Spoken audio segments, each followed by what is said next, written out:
viewers, for lack of a better word, whatever, they saw it as a drug show, whatever. I thought The Wire was all more about like explaining the psychology of these people that.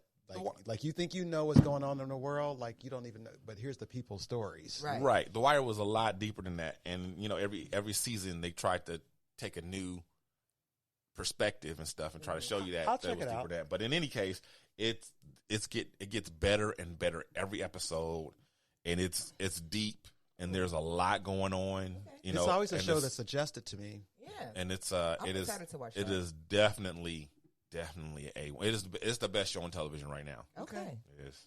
So I got a lot of TV to watch. There's a lot of TV.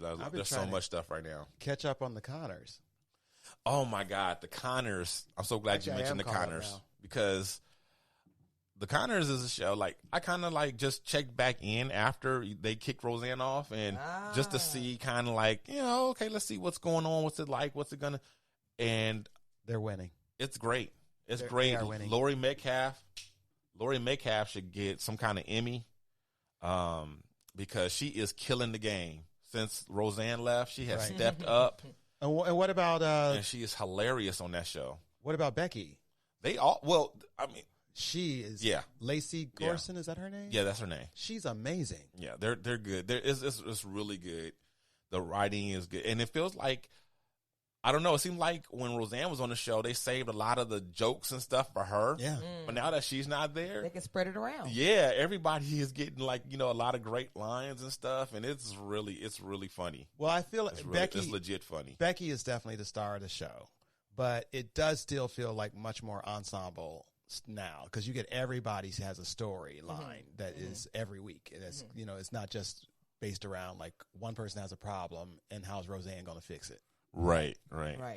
Yeah. Well, I'm here for it. I'm here for Lori Metcalf. Love her. Yeah, she's killing the game for real. Yeah. I mean, she's amazing. Another show I can watch with my fire stick.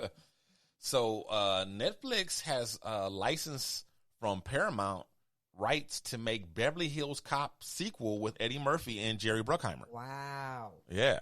He's coming back Axel's for real. gonna be old. Is he now the chief? Axel Foley, he's still gonna be a beat cop probably. Okay.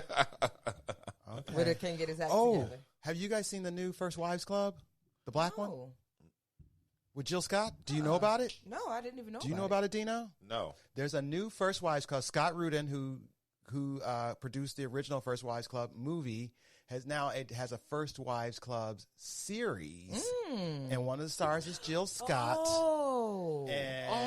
You know I what? heard about that. I think Weasel's on that. I bet he is. It's on BET Plus. The first episode I saw for free on Amazon Prime. It was really good. Really? It was really good. No, my bad. He's not on that. You said Jill Scott, and that's made me think because he has a scene. He's in a different sequel to the not Black Dolomite, Black Dynamite, a Michael Jai White movie. They did a sequel, and he has a scene opposite Jill Scott. That's what he was telling me about. Okay. So anyway, well, this is a new series, and it's on BET Plus, and it's the First Wives Club. It's just a series of it. It's a series, and instead they sort of just tweaked it a little bit. Besides changing their ethnicity, instead of being a famous Academy Award winning actress like Goldie Hawn was, Jill Scott is a recording artist.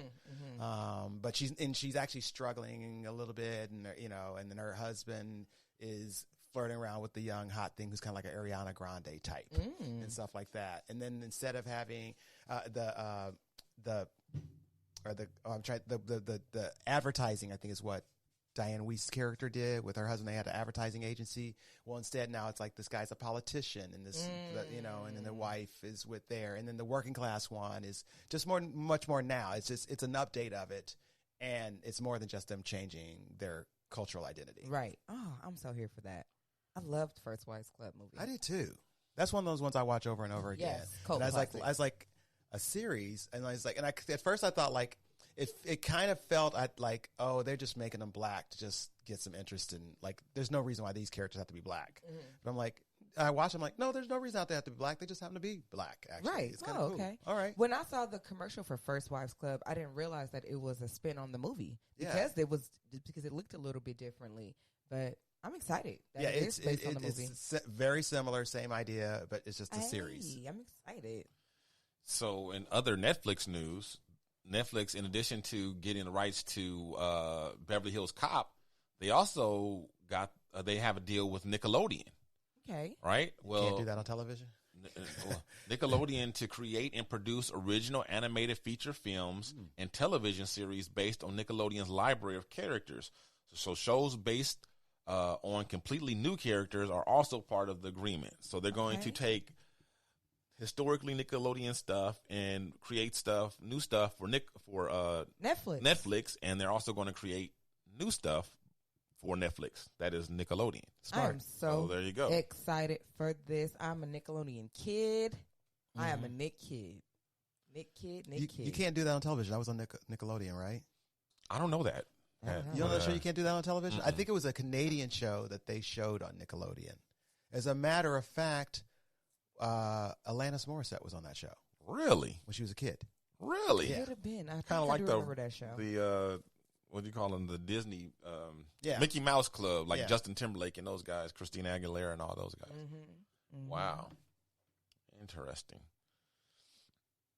Okay, well, last week we talked about the guy that had the baggie of weed in his nose for 18 years, right? Disgusting. Yes. Yeah. Crazy. Well, I got something new for you that's also disgusting. This one was inside this man for 18 years. What? Yeah, as a 36-year-old Chinese man, this is coming out of China, has had a tapeworm in his brain Gross. for all that time. I mean, tapeworm in your stomach, that has a purpose. Like, you'll stay thin, you'll fit in all your clothes. But in your brain, Right. oof. And guess how it's been surviving? Eating his brain? Exactly. Exactly. I was scared to say that.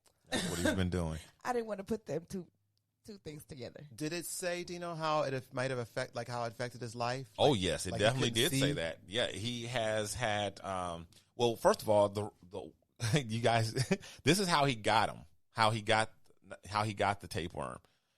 He, a coworker or a boss, somebody from his job, got him turned on to eating fried snails. And he tried to make the dish at home himself and didn't prepare it correctly. And that's where he got the tapeworm, right? So it entered did in he through know his that? stomach. And excuse me? How did he know that, though? He just remembered?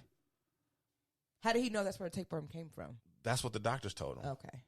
So, so this particular tapeworm is known only to be like in animals, like, not typically people. Right. Based on the type of tapeworm it is. Yeah. So in any case, the guy started having these health issues slowly but surely, right? And even got to the point where he couldn't work any longer and was off of work because he was having so many health issues, right? Started having like some sort of like paralysis and, all these other different things, seizures. Wow. And yeah. And so they've been looking for years what was wrong with this guy and why his health was declining, over the years. Steadily over the time. And they finally found they took an x-ray of his brain and they found the worm right there. They went in and they were going to try, well, in any case, they ended up, he had like another seizure. Yeah, I think they were going to try to not to have the surgery because of where it was in his brain.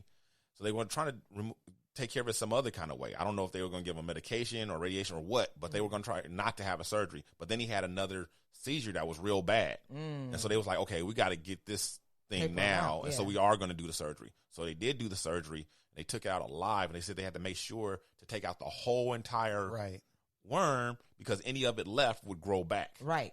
So, yeah.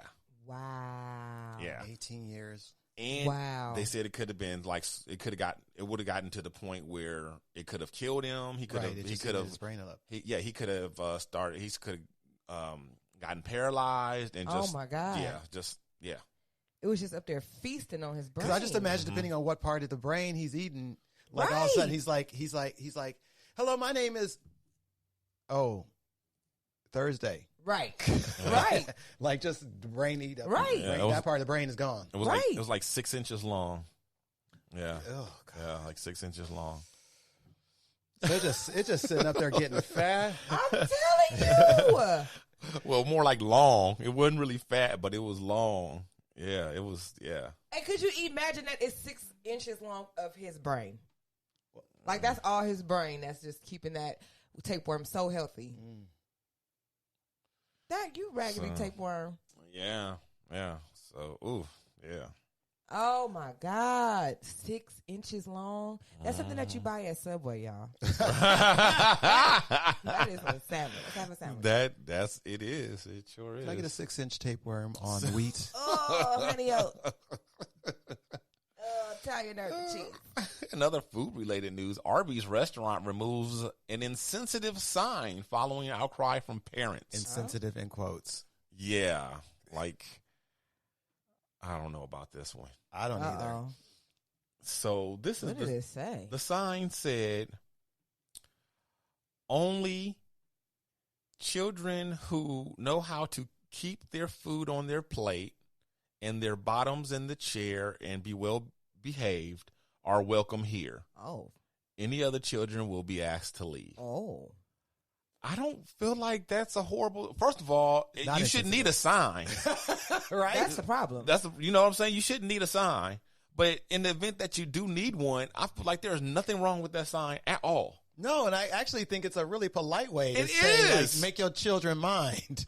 So some people were there's one woman at the interview said she was so uncomfortable that she was having She was the one with the autistic child.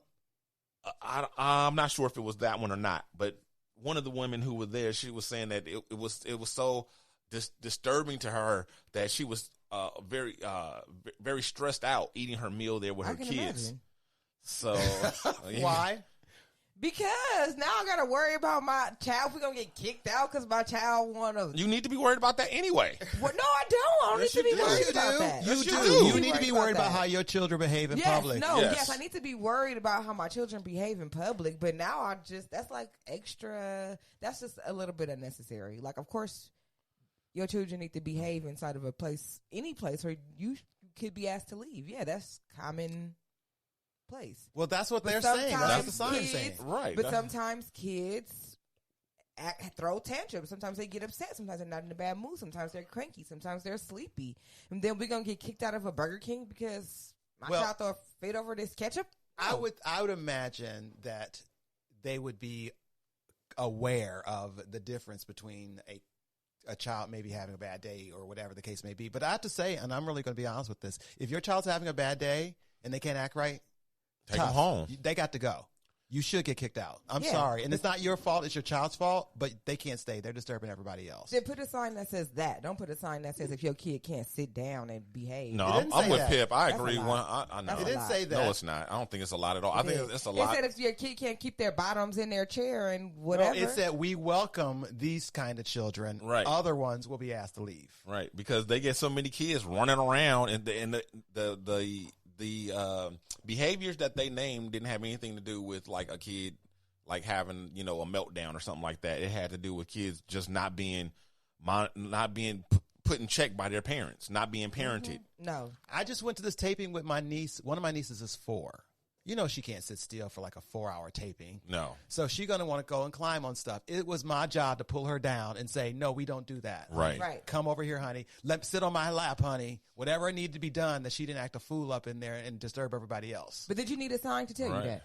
No, but I got common sense. Okay. Most people don't. That's why people are offended because they ain't got goddamn common sense. Oh, well, that's not their fault. You shouldn't have to put a sign like that because it's going to offend the other.